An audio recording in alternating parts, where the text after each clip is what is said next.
Bonjour et bienvenue dans cette nouvelle vidéo du blog Digital Painting Tutorial.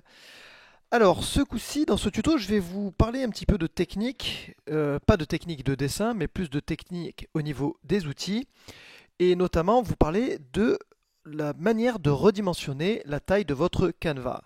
Alors, quel que soit le logiciel de dessin, il arrive quasiment toujours qu'on ait besoin de redimensionner la taille de son canevas. Alors évidemment, idéalement, le mieux, notamment si vous faites vraiment une œuvre aboutie, c'est de réfléchir en termes de composition et essayer de partir dès le départ avec un canevas de la taille correcte et de placer vos éléments correctement sur votre canevas.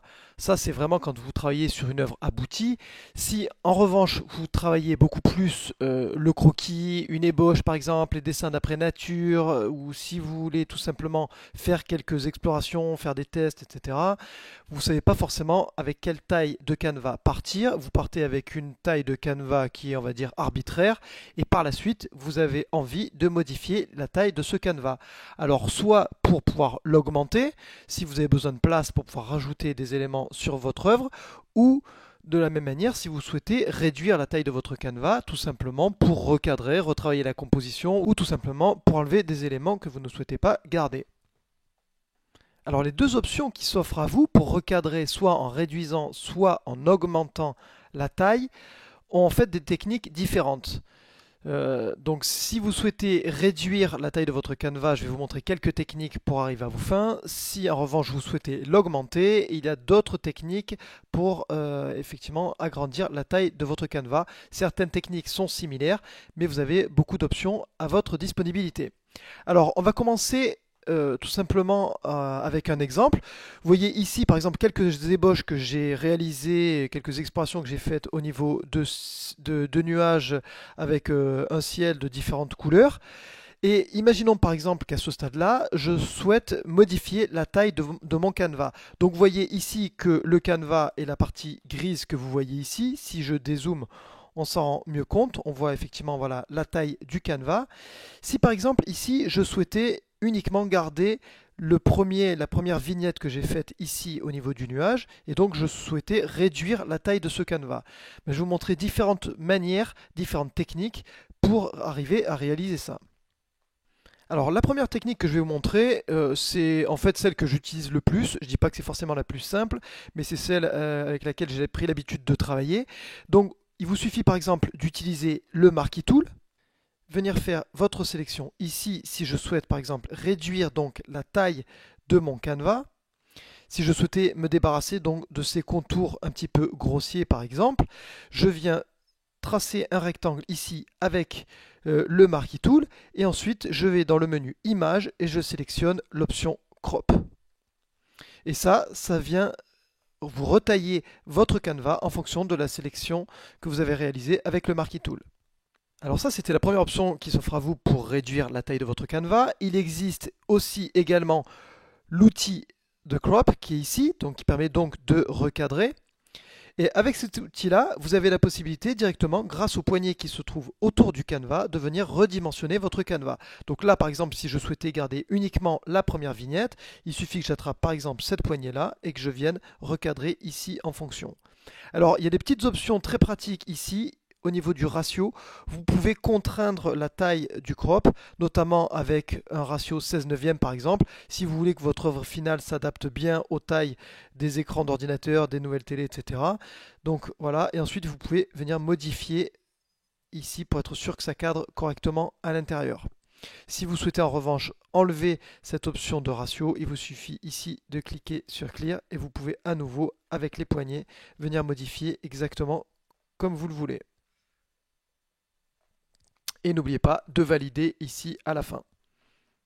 Enfin, je vous montre une dernière petite astuce. Si vous souhaitez donc toujours réduire la taille de votre canevas, mais imaginons par exemple que je souhaite garder uniquement le ciel que j'ai dessiné et me débarrasser ici du fond. Donc là, ce que vous pouvez faire, c'est par exemple enlever votre couleur de fond, votre layer de fond, et utiliser la fonctionnalité qui est dans Images et qui s'appelle Trim ici, et qui vous permet d'enlever tous les pixels transparents et donc de garder une œuvre rectangulaire en se basant sur les pixels transparents. Et là, vous voyez ici qu'il a taillé au plus près des pixels qui apparaissent sur le canevas. Et donc là, vous pouvez enregistrer cette image-là au format PNG et vous garderez la transparence autour et vous ne verrez apparaître vraiment que les pixels qui ont été dessinés. Ça, c'est une petite astuce pour arriver à tailler au plus près de votre œuvre. Alors ça, c'était les options pour réduire la taille de votre canevas. Si en revanche, vous souhaitez l'augmenter, par exemple ici, j'ai réalisé 2 ébauches et je voudrais en rajouter d'autres en dessous, il va falloir agrandir la taille du canevas en dessous. Donc là, vous l'avez vu précédemment, on peut très bien utiliser donc l'outil de crop avec le raccourci clavier C et venir tout simplement agrandir ici la taille du canevas. Donc cette méthode-là est très pratique parce qu'elle est visuelle. On voit très bien où est-ce qu'on agrandit. On peut agrandir facilement la taille du canevas.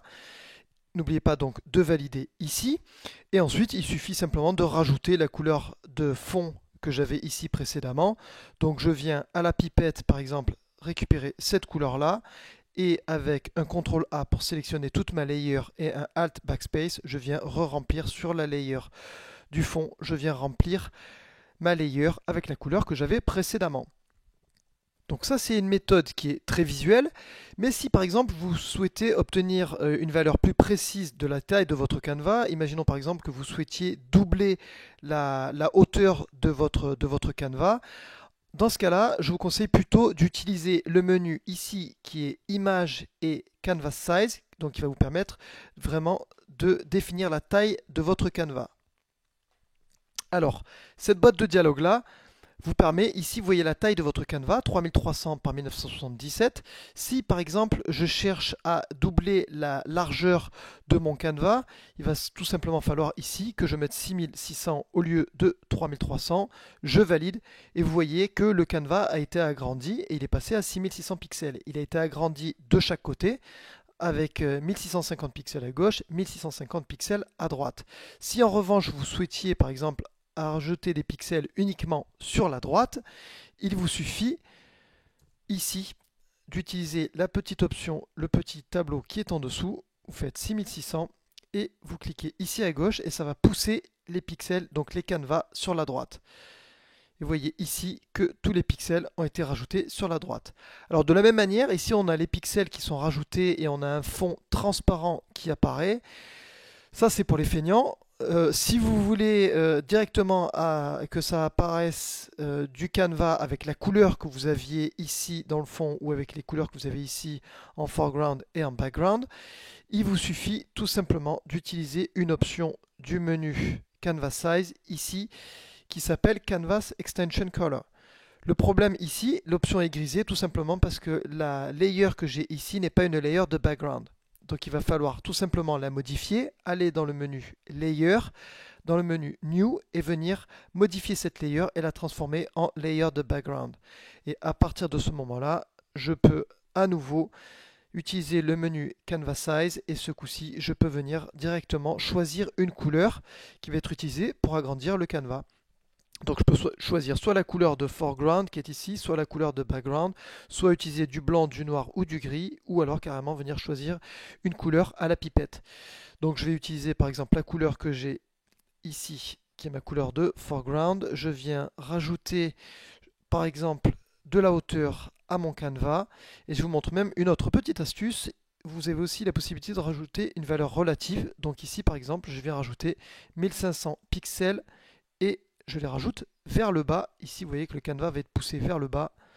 Et voilà. Et là, j'ai agrandi mon canevas avec la couleur de fond que j'avais au préalable. Et donc, à partir de là, je peux venir directement retravailler une autre vignette.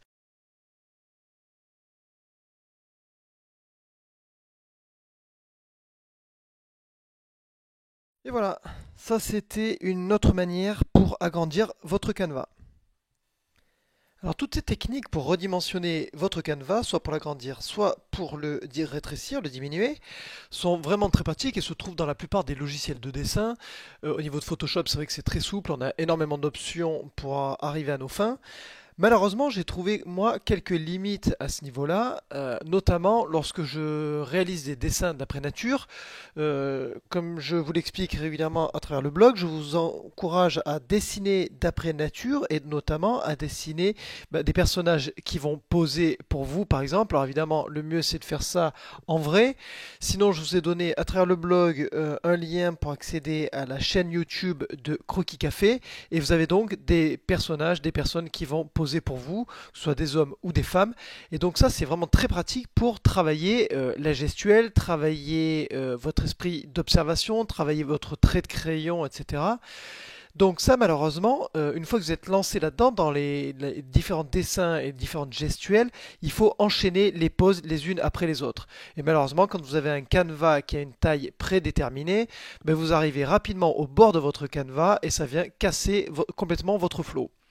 Donc ce serait génial s'il pouvait exister un logiciel qui mette à disposition un canevas de taille infinie. Eh ben, figurez-vous que ça existe et j'ai trouvé cet outil pour vous.